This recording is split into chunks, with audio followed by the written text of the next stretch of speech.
नमस्कार। तनु की जुबानी चैनल में आपका स्वागत है। हमारी आज की कहानी है गलत फहमी। मैं आयशा हूँ, जिंदा दिल, हंसमुख और मुंहफट भी हूँ। मेरे घर में भी ऐसे ही मुझे रखा गया जैसी मैं थी। मुझे ज़्यादा रोका टोका नहीं गया।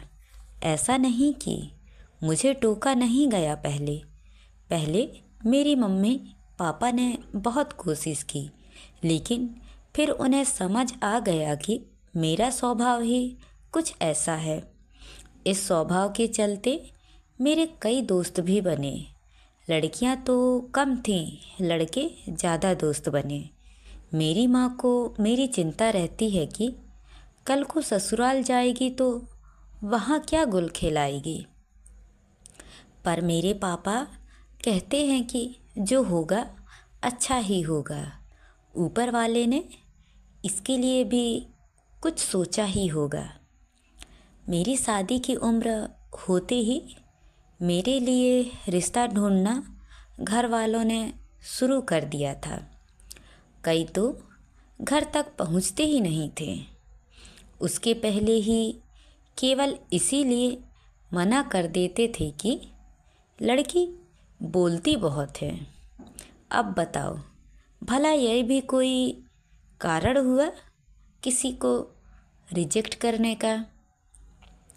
लेकिन मुझे इन सब बातों से कोई फ़र्क नहीं पड़ता है। मैं अपनी लाइफ में खुश हूँ, बोले तो बिंदास।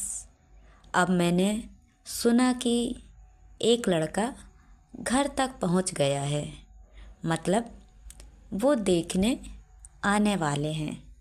रविवार को देखने आने वाले हैं और माँ ने मुझे पहले ही चेतावनी देकर बोल दिया है कि मैं अपनी हंसी और बातों पर कंट्रोल करके रखूं। अभय और उसके घर वाले मुझसे मिलने आए और फिर जैसा कि जो होता है, चाय नाश्ता होने के बाद अभय और मुझे अकेले में बात करने को कहा गया। मैं कब से अपने आप को रोक के बैठी थी। इतना चुप तो मैं कभी नहीं रही।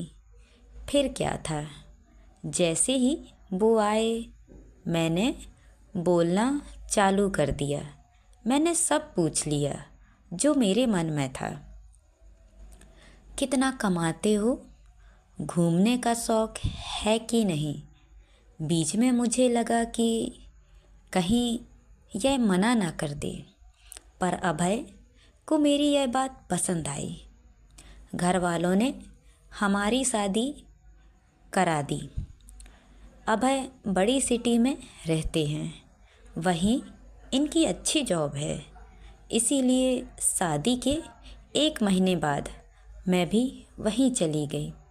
अभय सुबह 8 बजे ऑफिस जाते थे तो 6 बजे वापस आते थे।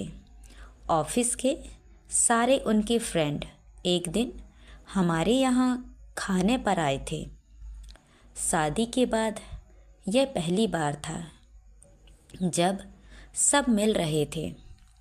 उस समय तो मैंने बात नहीं की थी, लेकिन जब घर में वो आए तो मैंने सबके साथ खूब गप्पे लड़ाए। अभय के बारे में पूछा। अभय मुझसे बोल रहे थे कि यह मुझसे ज़्यादा तो तुम्हारे दोस्त लग रहे हैं। उसमें ही अभय का एक दोस्त था, रविंद्र। वो पहले ऑफिस में था, लेकिन अब वो मॉडलिंग करने लगा था। मैंने उसके साथ भी खूब बातें की। वो मुझसे खाना बनाना सीखना चाहता था। मैंने भी बोला, आ जाओ, मैं तो पूरा दिन फ्री रहती हूँ, कभी भी आ जाओ। अभय सुबह जब ऑफिस गए तब रविंद्र अगले दिन सच में खाने की रेसिपी सीखने आ गए। थोड़ा बहुत मैंने उसे सिखाया और शाम को वापस चला गया। अभय अपनी कैप भूल गया था। जब अभय ऑफिस से आए तब उन्होंने मुझसे पूछा, कौन आया था? मैंने बोला, रविंद्र कल खाना सीखने को बोल रहा था, आज आ गया। अभी तुम्हारे आने के पहले गया है। उनका चेहरा थोड़ा उतरा और बोले, अच्छा, इतना देर रुका तो मुझसे भी मिल ही लेता। मैंने उस समय उनकी बात पर इतना ध्यान दिया नहीं। अगले दिन जब अभय ऑफिस से आए तो रविंद्र घर पर ही थे। अभय उनसे मिले, उनकी कुछ बातें हुई। जब रविंद्र गए तब अभय बाथरूम में से फ्रेश होकर आए और जैसे कि मेरी आदत थी, मैं पूरी दिन की कहानी बड़बड़ करके उनको बता रही थी। एकदम से वो मुझ पे ज़ोर से चिल्लाए, बोले, चुप भी रहा करो, इतना बकवास करती हो। ऑफिस से काम करके आता हूँ, तुम्हारी तरह मज़े नहीं करता घर पर। ऐसा गुस्सा मुझ पर कभी किसी ने नहीं किया था, मेरे पापा ने भी नहीं की। मेरी आवाज़ बंद हो गई और आंसू निकलने शुरू हो गए। मुझे समझ नहीं आया कि उन्हें किस बात पर इतना गुस्सा आया है। हम दोनों में बात बंद हो गई। अगले दिन मैंने मम्मी को सारी कहानी सुनाई, क्योंकि मुझे नहीं पता था कि मैंने क्या किया है जो इतना शांत रहने वाले अभय भी मुझ पर भड़क गए। मम्मी ने मुझे ज़ोरदार डांट लगाई और बोली, तुझे रविंद्र को घर बुलाने की क्या ज़रूरत थी? मुझे समझ नहीं आया।